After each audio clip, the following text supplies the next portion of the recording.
Good morning, you beautiful people. So, yesterday I've got fantastic advice about the solar panels, and I wanted to show you something quickly in the morning.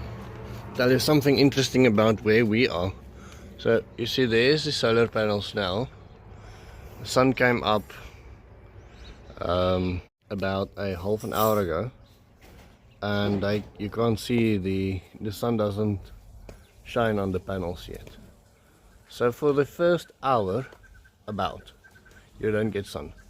And then the other thing that happens is we're moving into winter now, but later during the year or in the summer, the sun goes even more south because we're on the northern side of the what do you call it? The circle of a Capricorn. We call it the Steenbokskeerkring. We're on the northern side of that. So in the summer, the sun goes even more south. So it almost goes over the south of our house. But okay, that doesn't matter. Still, when the sun crosses the house, it goes, and say from about 8 o'clock you get sun. Hey Diesel. And okay, then at night in the summer the sun goes, and because the panels are now facing due north,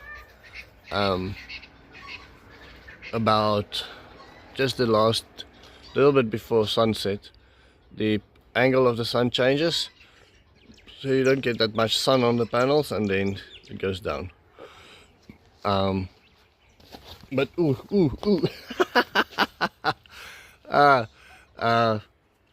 but yes, so this is the perfect position for a solar panel to get the most sun for most part of the day.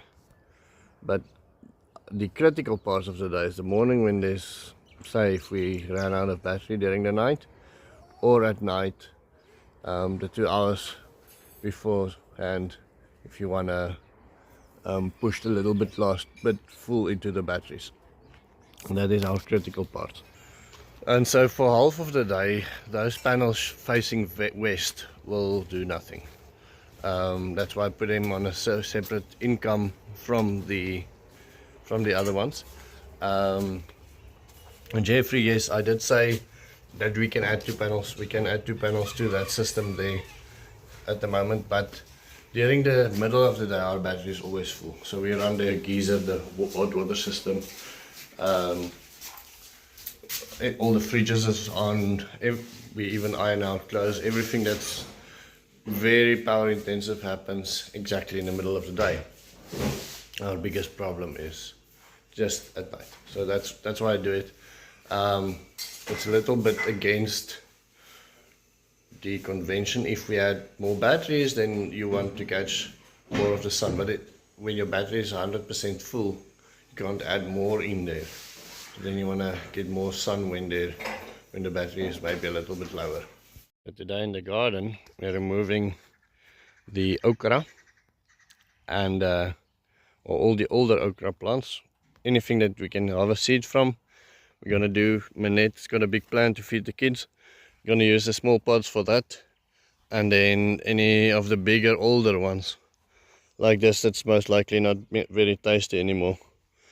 The pigs will have some taste of okra as well. I said to Manette, if they can get a taste for okra, then we can really do something nice, because we can grow okra like crazy.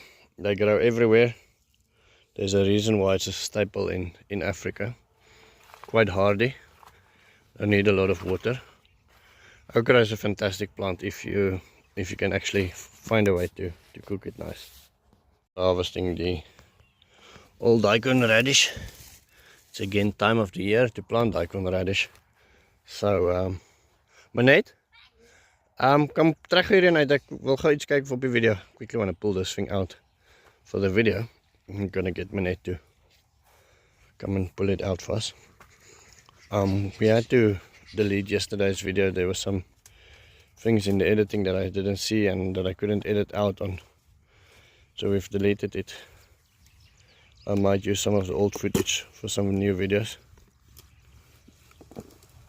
Nice, look at how much food that is. from one seed. Just give me a taste there. Let me see if I can grab a bit. Oproe, is it nice? It's nice.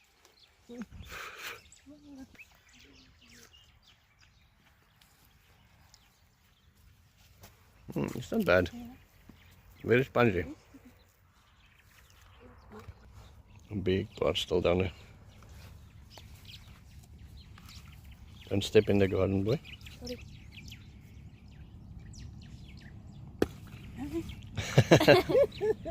Okay, but that one we can leave. Yeah. This is why it's so cool for the pigs, because but it's fine, that one we can leave, we plant on top of that. The pigs really like it because if you can let them go out in a field where you've planted it, because they like digging. Let's go feed some to the pigs, I think. Okay, let's have a look, babies. Let's put this in here.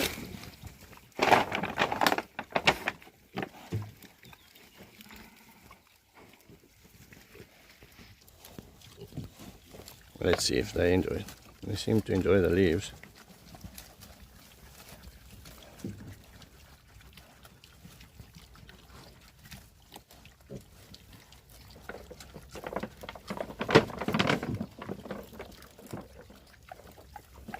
We'll see.